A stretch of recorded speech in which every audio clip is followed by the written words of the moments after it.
Good morning Jain साहब। एकदम चुस्त दुरुस्त ठीक है सर। यस, एकदम चुस्त दुरुस्त। वेरी गुड मॉर्निंग इतने अनिल जी। अच्छे लग रहे तो इतना टाइम क्यों लगा?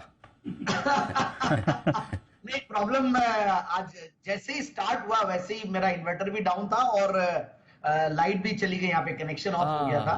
ओके। फिर इसी वापस से फिर दूसरे या सेटअप तो करना या तो आप समय से बिल भरें या फिर वो direct online direct debit facility का है, वो ले ले, फिर लाइट नहीं उससे जाएगी। रिलेटेड भी अनिल जी 2 मिनट के लिए गई थी। ये नहीं बताया जैन साहब आज का जेम स्टॉक। बिल्कुल, आज का जेम स्टॉक है गोल्डायम इंटरनेशनल लिमिटेड। गोल्डायम मतलब उसको मैं पिछली बार जब मैंने जेम दिया था जेम स्टॉक के तौर पे, तब मैंने इसको गोल्डियम बोला था। फिर मुझे समझ में आया, मैं इंडस्ट्री में चैनल चेक कर रहा था, तो मुझे गोल्डायम मतलब डायम मतलब डायमंड्स का डायम और गोल्ड का GOLD गोल्ड।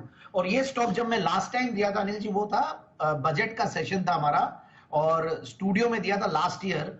और गोल्ड से रिलेटेड जब पॉजिटिव न्यूज आई थी ड्यूटीज को लेकर, तब मैंने ये स्टॉक गोल्ड का मैंने सोचा कि कोई ज्वेलरी रिलेटेड स्टॉक दिया जाए, तो उस टाइम पे मैंने ये स्टॉक दिया था। और एक डिस्क्लेमर भी दे दूं, उस टाइम पे भी दिया और मैंने कंटिन्यूअसली काफी बार इस स्टॉक को रेकमेंड किया है। मतलब मैंने हमारे क्लाइंट्स को भी किया है और टीवी पे भी किया है और सोशल मीडिया चैनल्स पे भी किया है और डिस्कशन भी किया है। और हो सकता है हमारे मतलब इंडिपेंडेंट फैमिली मेंबर्स या एसोसिएट्स है उनके अकाउंट में भी हो। सो जस्ट क्योंकि ये स्टॉक मुझे बहुत अच्छा लगता है वेरी फ्रैंकली, क्योंकि रीजन ये है कि देखिए यूनिक कंपनी है और जो इन्वेस्टर्स की क्वालिटी है कंपनी के अंदर वो अमेजिंग है। सबसे बढ़िया बात है, बहुत ही मार्की नेम्स। और जब रमेश दमानी जी का नाम आ जाए, वो बहुत कम स्टॉक्स में आजकल नाम आ रहा है और उनमें से एक ये स्टॉक है और वो मैं उनको गुरु मानता हूं मेरी जिंदगी में, तो उनका नाम है। फिर और भी 2-3 बड़े बड़े इन्वेस्टर्स का नाम है, तो उससे बहुत बड़ा कॉन्फिडेंस आता है। और अब मैं आता हूं, पिछली बार जब मैंने दिया था तब 10 रुपए की फेस वैल्यू थी और आज है 2 रुपए की फेस वैल्यू।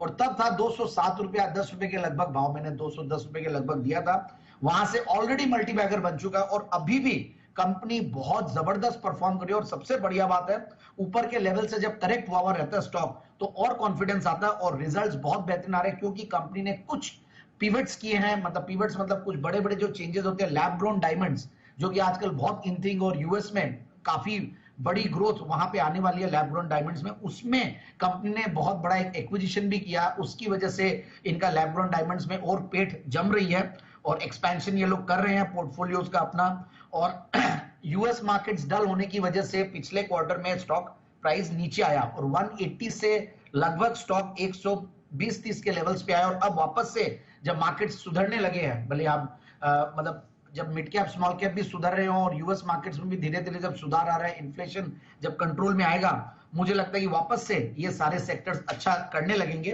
कंपनी के फंडामेंटल्स बहुत गजब के हैं। मैंने जैसा बताया कि यूएस के मार्केट्स का और ये सारे wedding rings, engagement rings, anniversary rings US markets में काफी कैटर करते हैं और अलग अलग मार्केट्स में, इवन यूके, रशिया, हांगकांग, सब में कंपनी का बैकवर्ड इंटीग्रेशन भी अच्छा खासा बना हुआ है। एक्विजिशन की मैंने बात कही और कंपनी ई कॉमर्स चैनल को बहुत अच्छे से यूज कर रही है और ओमनी चैनल के थ्रू, मतलब अच्छा खासा इनकी जो स्ट्रैटेजी रही है उसमें बहुत बड़ा इनको बेनिफिट मिला और अच्छी खासी रेपुटेशन है कंपनी की। अब मैं आता हूं फंडामेंटल्स पे, तो 17 के पी मल्टीपल पे स्टॉक सस्ता लगता है। पिछली बार जब मैंने दिया था तो 11 का ही पी मल्टीपल था और वहां से स्टॉक देखिए अब 2 रुपए की फेस वैल्यू पे 142 रुपए और पहले 10 रुपए के फेस वैल्यू पे 200 रुपया था।